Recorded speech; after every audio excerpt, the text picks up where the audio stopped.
Hi friends, ఎలా ఉన్నారు అందరూ? నేనైతే చాలా బాగున్నాను. ఈరోజు మన రెసిపీ వచ్చేసి అరిసెలు. అరిసెలు మెత్తగా రావాలంటే ఈ విధంగా చేసి చూడండి. చాలా మెత్తగా వస్తాయి. మనం ఏ రోజైతే అరిసెలు చేయాలనుకుంటున్నామో దానికి ముందు రోజు నైటే బియ్యాన్ని నానబెట్టుకోవాలి. నెక్స్ట్ డే మార్నింగ్ ఇలా బియ్యాన్ని మంచిగా వాష్ చేసుకొని పిండి పట్టించుకోవాలన్నమాట. ఇలా పట్టించుకున్న తడి పిండిని ఇలా జల్లించుకోవాలి. ఇలా జల్లించుకోవటం వల్ల అందులో నూక ఏదైనా ఉన్నా పోతుందన్నమాట. ఇలా పిండి అంతా జల్లించుకొని దగ్గరికి అద్దేసి గాలాడకుండా ఉండేలాగా మూత పెట్టేసి పక్కన పెట్టేసుకోవాలి. ఇదివరకు అరిసెలంటే సంక్రాంతికి చేసుకునేవాళ్ళు. అసలు సంక్రాంతి అనగానే ముందు గుర్తొచ్చే పిండి వంట అరిసెలే కదా. ఇలా పిండిని మంచిగా జల్లించుకున్న తర్వాత పక్కన పెట్టేసుకోవాలి. ఇప్పుడు బెల్లాన్ని ఇలా మంచిగా దంచుకోవాలి. మరీ మెత్తగా దంచుకోవాల్సిన అవసరం లేదు. మనం నీళ్లు పోసాం కాబట్టి కొంచెం పలుకులుగా ఉన్నా ఏం కాదు. ఇలా ఎర్ర బెల్లం అయితే అరిసెలకి టేస్ట్ చాలా బాగుంటుందన్నమాట.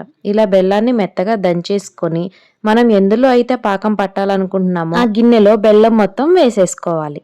నేను 1 కేజీ బెల్లానికి ప్రిపేర్ చేస్తున్నాను. సేమ్ ప్రాసెస్లో మీరు ఎంతైనా ప్రిపేర్ చేసుకోవచ్చు. ఇలా 1 కేజీ బెల్లానికి 1 గ్లాస్ వాటర్ పోస్తే సరిపోతుంది. ఇలా బెల్లం అంతా మంచిగా కరిగించుకోవాలి.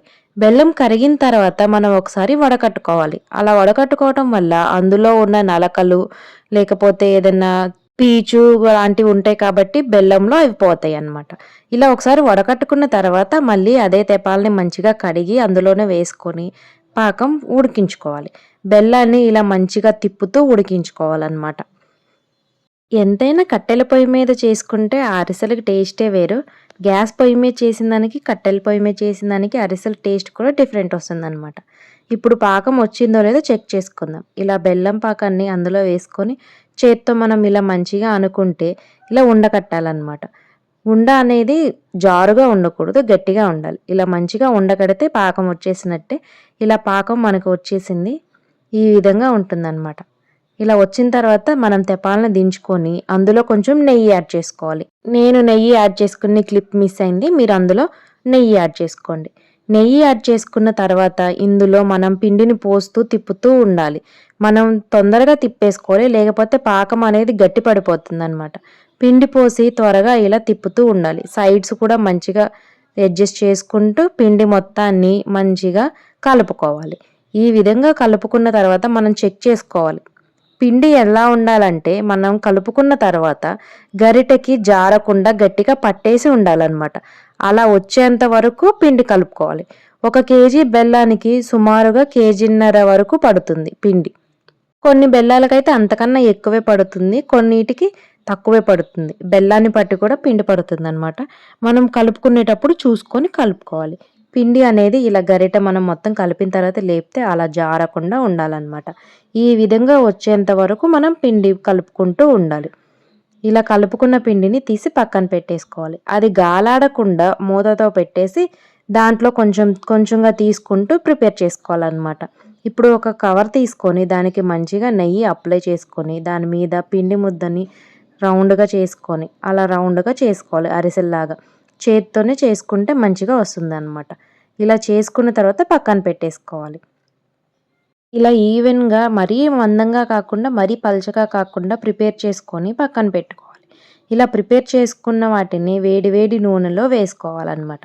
నూనెలో వేసినప్పుడు దాన్ని మనం కదిలించకూడదు. పైకి వచ్చిన తర్వాత మాత్రమే తిప్పాలి. చూడండి, నూనెలో వేయగానే పైకి వచ్చి ఎలా పొంగుతుందో. అరిసె ఎంత బాగా పొంగితే అంత మెత్తగా వస్తాయి అన్నమాట. చూడండి ఎంత బాగా పొంగుతున్నాయో. ఒకవేళ మీకు ఇలా పొంగకుండా మధ్యలో హోల్స్ వస్తున్నాయని ఏమన్నా అనిపిస్తే పిండి లూజ్ అయిందని అర్థం. పిండి లూజ్ అయినా అరిసెలు మంచిగా రావు. అలా అని పిండి మరీ ఎక్కువ వేసేసి గట్టిగా కలుపుకున్న అరిసెలు మంచిగా రావు. ఇలా మంచిగా సరిపోను కలుపుకుంటే ఇలా మంచిగా పొంగుతాయి అన్నమాట. ఇలా మరీ ఎక్కువ ముదురు రంగు రాకూడదు. లేత బ్రౌన్ కలర్ వచ్చిన తర్వాత తీసేసేయాలి. ఇలా తీసేసి అరిసెల చెక్క మీద మంచిగా ఒత్తుకుంటే ఆ నూనెంతా పోతుంది. ఈ విధంగా మంచిగా ఆయిల్ అంతా పోయేంత వరకు అరిసె చెక్క మీద మంచిగా ఒత్తుకోవాలి. అంతే అండి. ఇలా సింపుల్గా మెత్తగా చూడండి ఎంత బాగా వస్తున్నాయో. ఇదే విధంగా మిగతా అరిసెలన్నీ ప్రిపేర్ చేసుకోవటమే. ఇప్పుడు ఇవి మామూలు అరిసెలు. మనకి నువ్వుల అరిసెలు ప్రిపేర్ చేసుకోవడానికి నువ్వులలో కొంచెం మజ్జిగ మిక్స్ చేసి పెట్టుకోవాలన్నమాట. పిండిని అలా ముద్దలాగా చేసుకొని వాటిని నువ్వులకి పట్టించాలి. అలా పట్టించిన తర్వాత సూపర్ కాగితం మీద పెట్టేసుకొని ఇందాక ఎలా అయితే చేసుకున్నామో అలానే అరిసెని రౌండ్గా చేసుకోవాలి. ఇలా రౌండ్గా చేసుకొని పక్కన పెట్టుకోవాలి. ఇలా రౌండ్గా చేసుకున్న తర్వాత వేడి వేడి ఆయిల్లో వేసుకుంటే చూడండి ఎంత బాగా పొంగుతున్నాయో అరిసెలు. ఇలా మంచిగా పొంగితేనే అరిసెలు అనేవి మనకు మెత్తగా వస్తాయి. అలా పొంగకుండా మనకి హోల్స్ పడటం కానీ అలా అయితే అరిసెలు మంచిగా రావు.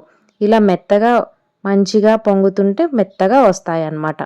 ఇలా వేడి వేడి ఆయిల్లో వేసుకోవాలి. అరిసె పైకి వచ్చిన తర్వాతనే మనం అరిసెను తిప్పాలి. ఈ విధంగా మంచిగా లేత రంగులా రాగానే మనం తీసేయాలి. తీసేసి ఇలా గరిటెతో ఒకసారి మంచిగా ఒత్తుకుంటే అందులో ఉన్న ఆయిల్ పోతుందనమాట.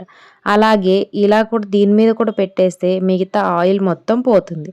ఇలా ఒత్తుకొని అరిసెల చెక్క మీద చేసుకొని దీన్ని తీసుకోవటమే. అంతే అండి. సింపుల్‌గా ఇలా నువ్వుల అరిసెలు కూడా ప్రిపేర్ చేసుకోవచ్చు. ఇలా కేజీ బెల్లం చేయటానికి ఒక ముప్పావు గంట నుంచి గంట వరకు పడుతుంది. అంతే అండి. సింపుల్‌గా ఇలా ఈ సంక్రాంతికి మీరు కూడా ప్రిపేర్ చేసి చూడండి. అరిసెలు మాత్రం చాలా మెత్తగా వస్తాయి.